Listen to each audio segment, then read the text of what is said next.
Olá, eu moro no Rio Grande do Sul.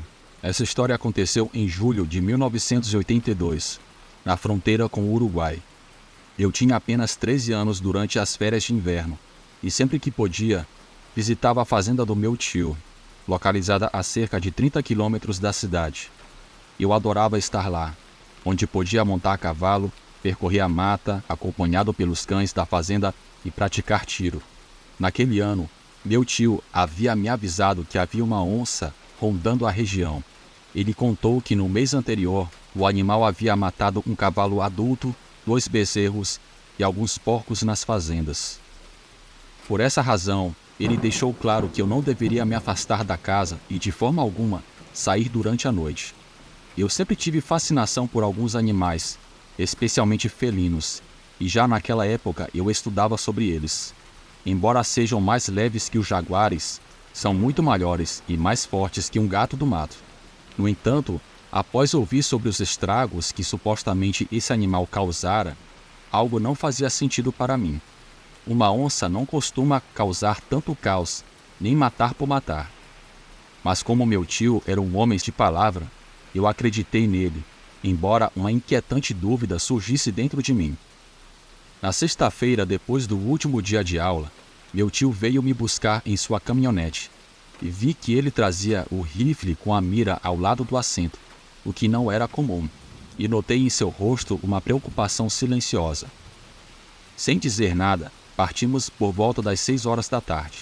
O caminho era áspero e escuro, e quase 1 hora depois, já estávamos completamente de noite quando nos aproximamos da porteira da fazenda. À distância, avistamos alguns jovens camponeses nos terrenos próximos à fazenda vizinha, algo incomum para aquele horário. Meu tio virou a caminhonete na direção deles e acendeu os faróis. O que vimos foi assustador. 4 homens cercavam os restos de um porco que jazia no chão. Cada um deles segurava uma espingarda e pareciam nervosos, inquietos. Algo havia dado terrivelmente errado. Meu tio, sem dizer uma palavra, pegou o rifle e me indicou para abrir a porta e disse com uma advertência firme: "Fique atento." Ele desceu da caminhonete e se aproximou para conversar com os homens. Do meu assento, observei a cena atentamente e o que vi gelou meu sangue. Faltava uma pata dianteira no porco, sua garganta estava completamente dilacerada. Em resumo, ele estava estraçalhado, como se algo o estivesse rasgado com uma ferocidade inumana. Quando meu tio voltou, seu rosto expressava uma preocupação ainda maior. Ele não disse muito, mas seus olhos diziam tudo. Continuamos nosso caminho até chegar em casa, localizada mais ao fundo da fazenda. Assim que estacionamos, meu tio desceu imediatamente com uma lanterna em uma mão e a carabina na outra, inspecionando o perímetro com um certo cuidado que eu nunca tinha visto antes. Mas, ao que parecia, ele não encontrou nada. Pouco tempo depois de entrarmos na casa, os cães começaram a latir furiosamente, como se pressentissem algo. Meu tio pegou sua espingarda e eu, seguindo seus passos, agarrei um revólver que estava pendurado na parede. Meu tio se aproximou da janela em silêncio, enquanto eu permanecia perto da porta com a arma apontada para o chão, mas pronto para qualquer coisa. Minutos depois, ouvimos o trote de um cavalo se aproximando. Um homem armado com uma espingarda dirigiu-se à casa. Ele desceu do cavalo e, com um tom apressado, começou a conversar com meu tio, apontando para uma pequena porteira que separava as fazendas. A situação ficava cada vez mais inquietante, e eu podia sentir que o que quer que estivesse rondando naquela noite não era uma onça. Nesse momento, pude notar como o rosto do meu tio empalideceu, enquanto ele levava as mãos à cabeça enquanto o vizinho lhe falava com urgência. Algo terrível estava acontecendo, e meu tio sabia disso. Sua preocupação se transformou em determinação quando ele disse que o vizinho tinha visto a suposta onça perto das fazendas e agora iriam caçá-la para acabar de uma vez por todas com a ameaça. Sem perder tempo, meu tio se armou, pegou o revólver e colocou-o na cintura. E com rapidez inquietante, agarrou seu facão, o lenço e o chapéu. Seu olhar era frio, como se ele pressentisse que a noite guardava horrores sinistros para serem descobertos. Seu olhar era frio. Montou em seu cavalo e, acompanhado pelo vizinho e pelos cães, lançou-se ao campo. Os animais seguiam seus passos, latindo freneticamente como se também percebessem que algo mais sinistro que uma onça rondava a noite. Antes de partir, ele me disse uma última advertência. Aconteça o que acontecer, não saia de casa, não abra nenhuma janela, nenhuma porta. Seu tom era tão sério que eu não atrevi a contradizê-lo. Tranquei bem a porta com uma tábua, acendi uma pequena lamparina a querosene e a deixei na cozinha, iluminando suavemente o ambiente. No entanto, a curiosidade e o medo me consumiam e, desobedecendo suas instruções, abri uma janela o suficiente para poder ver lá fora, fechando apenas o vidro. De minha cama, com uma espingarda ao meu lado, observava a lua cheia que parecia pressagiar algo mais que uma simples caçada. Passado um tempo, vi a silhueta de um cavaleiro se aproximando lentamente à distância, acompanhado por uma matilha de cães. Presumi que fosse o meu tio, mas algo não parecia certo. Os cães, que antes o acompanhavam tranquilamente, de repente começaram a agir de forma estranha. Um deles correu até uma árvore próxima e começou a saltar e arranhar o tronco, desesperado para alcançá-lo. Os outros cães fizeram o mesmo, como se estivessem enlouquecidos por uma presença invisível. Da janela, tentei iluminar a copa da árvore com a lanterna, mas estava escuro demais. Foi então que vi o meu tio levantar a aba do seu chapéu e fixar o olhar no alto da árvore.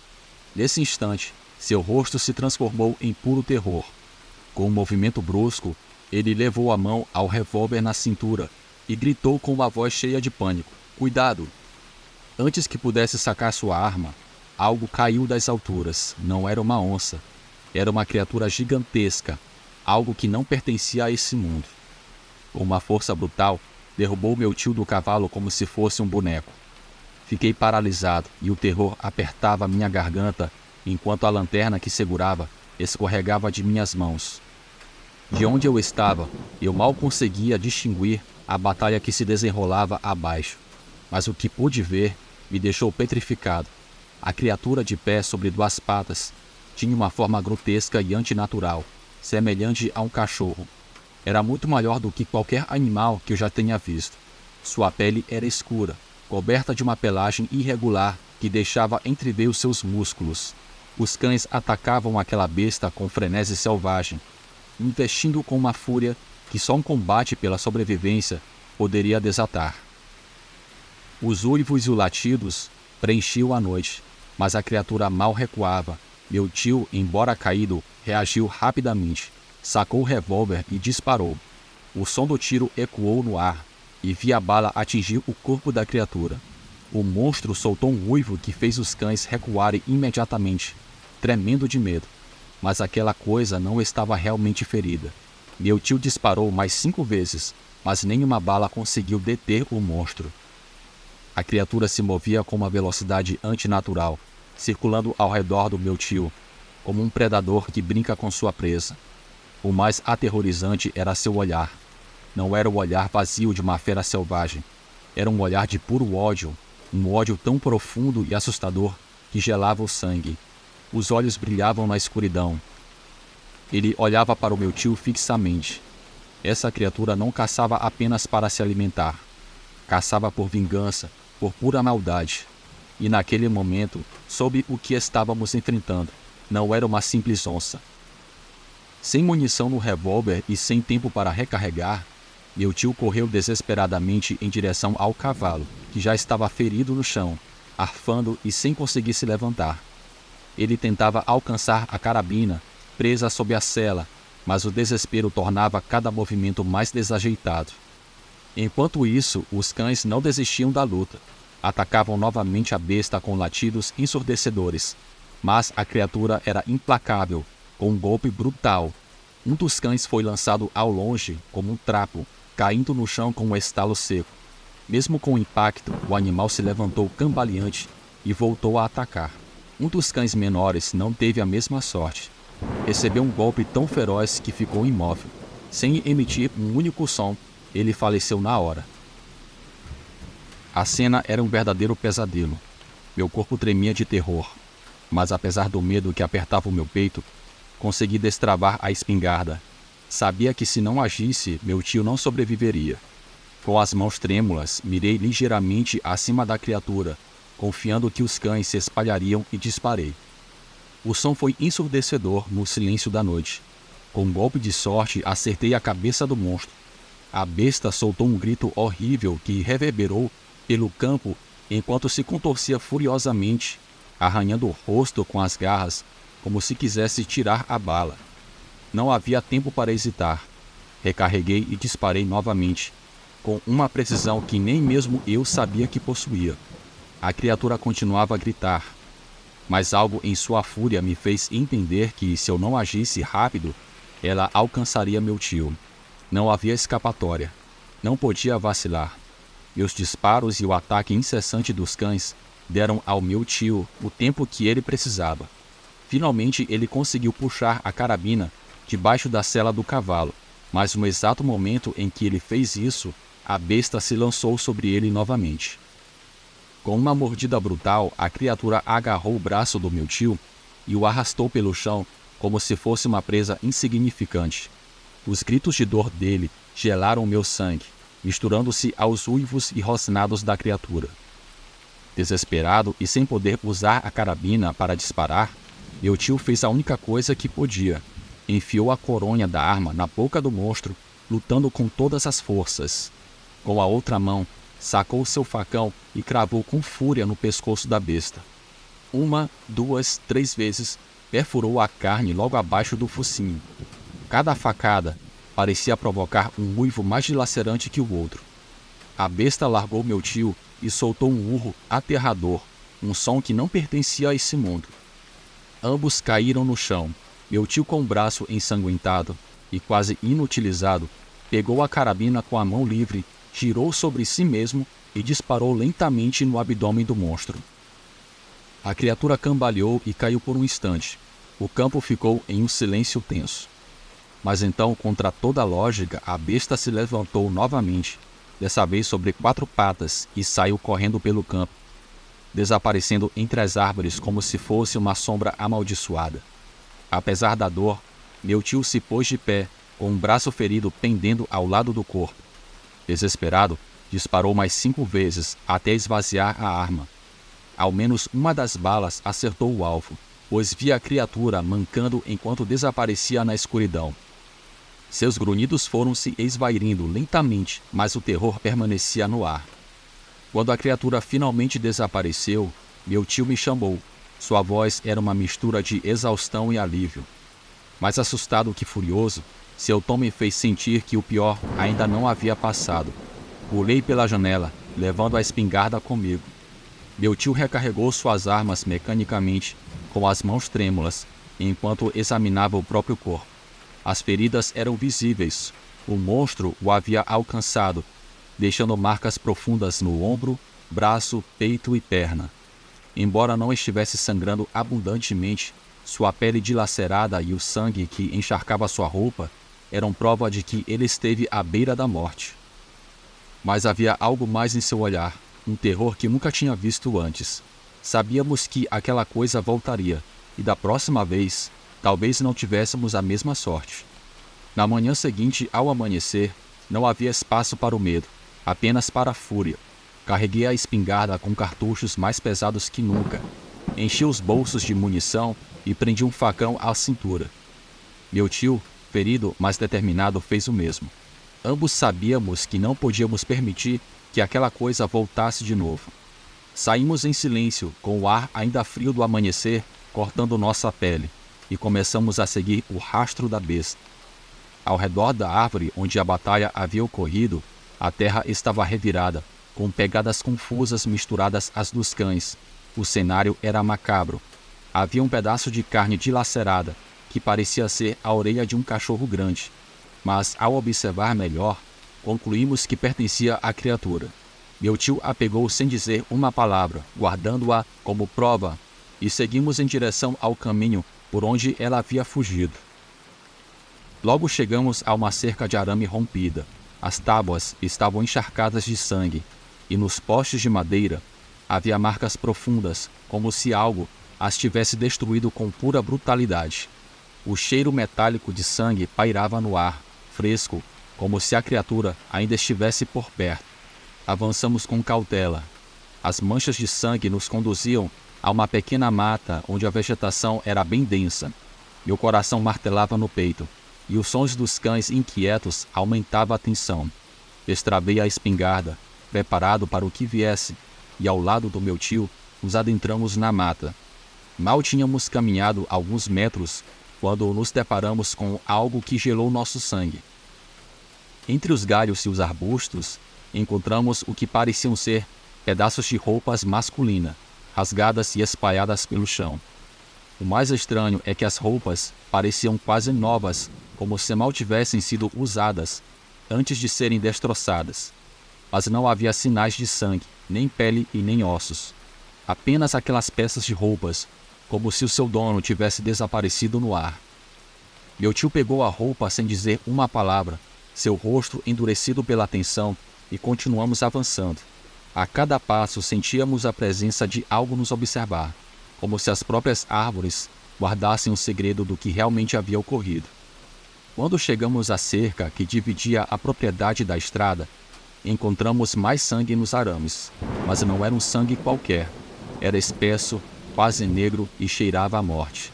Voltamos para casa com a alma abatida, sabendo que havíamos cruzado algo muito mais sombrio do que imaginávamos.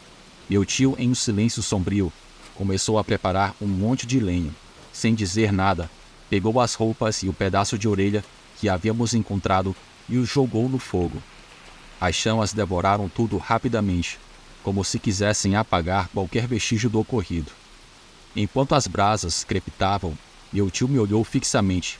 Seus olhos tinham uma mistura de medo e resignação. Com uma voz grave, ele me disse: "Por via das dúvidas, foi uma onça que nos atacou ontem à noite." Suas palavras eram uma mentira que compartilhávamos, mas que ninguém jamais deveria saber. Eu não repliquei, porque já havia entendido antes mesmo que ele dissesse. Essa história deveria morrer conosco, mas o fogo não queimou o terror. Até hoje, ainda me atormenta o quão estranho foi tudo aquilo. Um vizinho veio investigar. Apesar do barulho e dos disparos que fizemos, era como se o mundo tivesse ignorado o que aconteceu, como se soubessem, ou ainda pior, como se não quisessem saber. Com o passar dos anos, isso se tornou uma obsessão para mim. Estudei, investiguei, economizei dinheiro e viajei para lugares remotos em busca de resposta. Vi onças no Amazonas matando bezerros com um único golpe. Conheci a ferocidade de outros felinos, mas nenhum desses encontros tirou da minha cabeça a imagem daquela criatura que nos atacou em julho de 1982. O que vi naquela noite não tinha comparação. Nenhum daqueles animais possuía o ódio puro, a sede de vingança que aquela besta mostrou. Ouvi muitas histórias, pesquisei mitos e lendas. Embora a ciência nunca tenha falado de algo assim, não tenho mais dúvidas sobre o que enfrentamos naquela noite. Aquela criatura não era um simples animal. Hoje, com toda certeza, posso dizer que sei. O que nos atacou naquela noite não foi uma onça, nem um cachorro do mato, nem qualquer felino conhecido. O que nos atacou foi um lobisomem, um ser de pura maldade e ódio, uma aberração que poucos tiveram a infelicidade de ver. E o pior de tudo é que ela pode estar aí fora.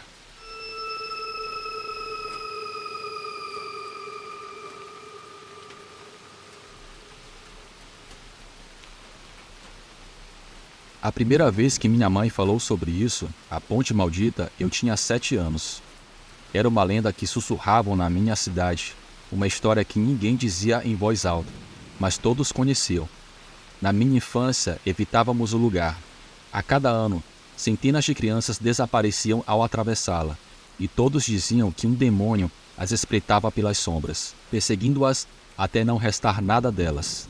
Mas a minha mãe não acreditava nessas histórias. Uma tarde fomos em direção ao outro lado da cidade, e nossa única opção era atravessar a Ponte Maldita. Olhei para ela assustada e pedi à minha mãe que não o fizéssemos. Ela segurou na minha mão, sorrindo com uma mistura de calma e firmeza, e disse para mim: "São apenas lendas, não se preocupe."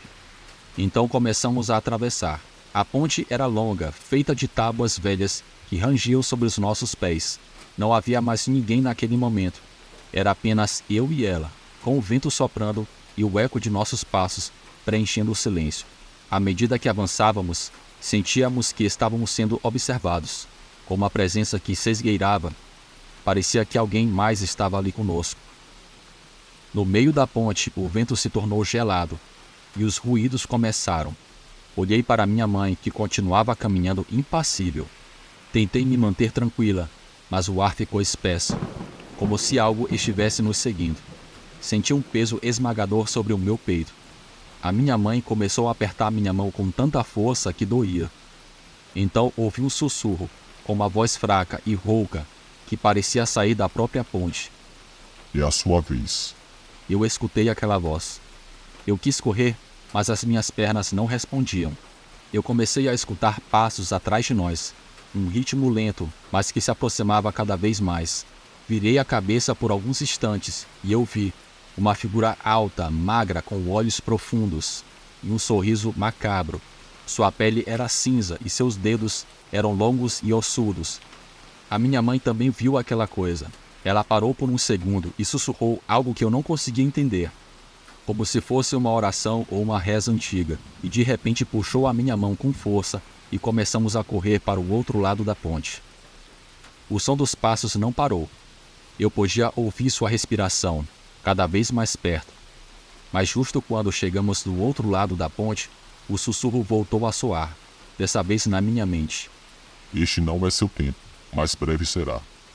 Nunca mais voltei a passar por aquela ponte, e sempre que me lembro dela, o frio no meu peito retorna. Obrigado por escutarem o meu relato. Boa noite.